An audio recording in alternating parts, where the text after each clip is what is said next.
When analyzing statically indeterminate beams and frames using the slope deflection method, we often need to calculate fixed end moments associated with applied loads. But what are fixed end moments, and why exactly do we need to calculate them when using the slope deflection method? Recall the slope deflection equations for a beam segment carrying a uniformly distributed load.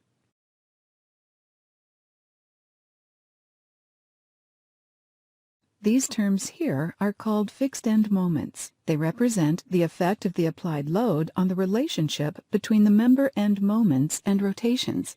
So we need to have them in order to accurately model the behavior of a beam segment under loads. Fixed end moments also happen to represent the support reactions of a beam that is fixed at both ends. That is, these are the support reactions for this beam. The moment reaction at A is counterclockwise, WL squared over 12. And at B, we have a clockwise moment of WL squared over 12. Although fixed end moments for the most common loading cases are generally listed in structural analysis textbooks or can be found online, it would be useful to learn how to calculate them in case the need arises. Here, we are going to present a rather straightforward strategy for calculating fixed end moments.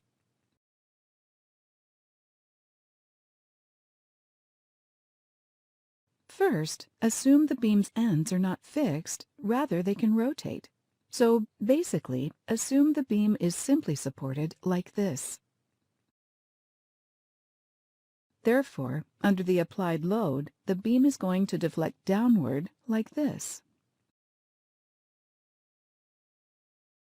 Let's denote the end rotations as theta A and theta B, which we can easily calculate, say, using the virtual work method. But we know that the real beam has a zero rotation at A and B. So what we need is a couple of moments, one placed at A and one placed at B, that would undo these end rotations. The moments force the end rotations back to zero, like this.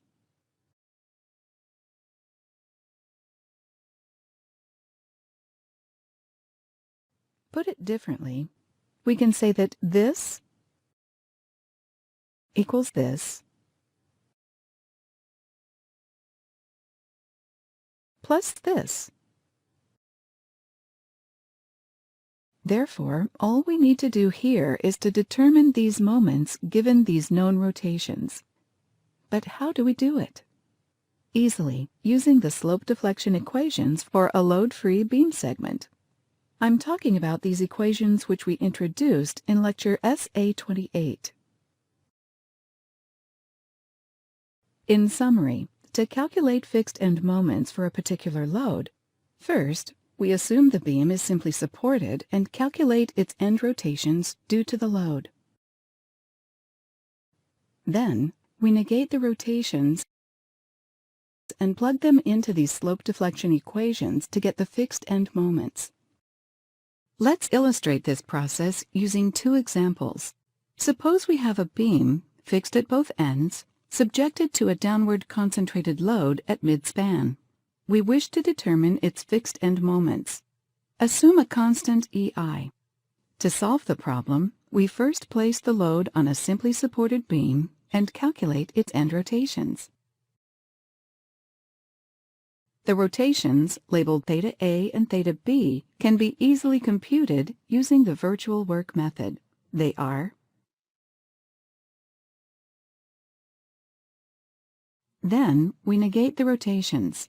This means the clockwise rotation at A becomes counterclockwise, and the counterclockwise rotation at B becomes clockwise. This gives an upward deflection to the beam, like this. Now, plug the rotation values in the load-free slope deflection equations in order to determine the fixed end moments. Recall that these equations use our adopted sign convention according to which counterclockwise is considered positive. This means theta A is positive, PL squared over 16 EI. And theta B is negative PL squared over 16 EI. Then we get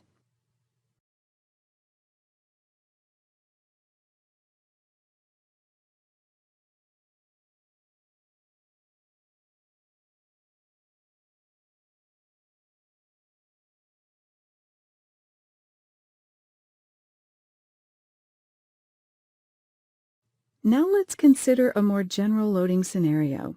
The beam is subjected to a concentrated load placed at an arbitrary distance from the left fixed support like this.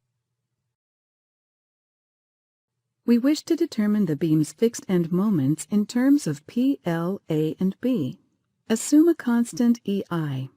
According to our strategy, we first imagine the beam is simply supported and calculate its end rotations. This can be done using the virtual work method. The end rotations are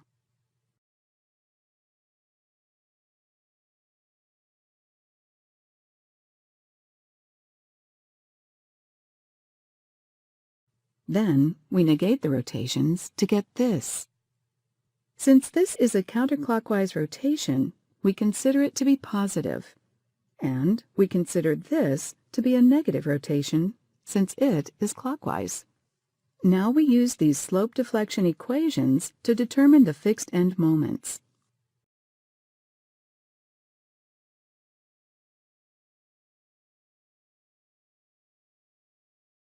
So we get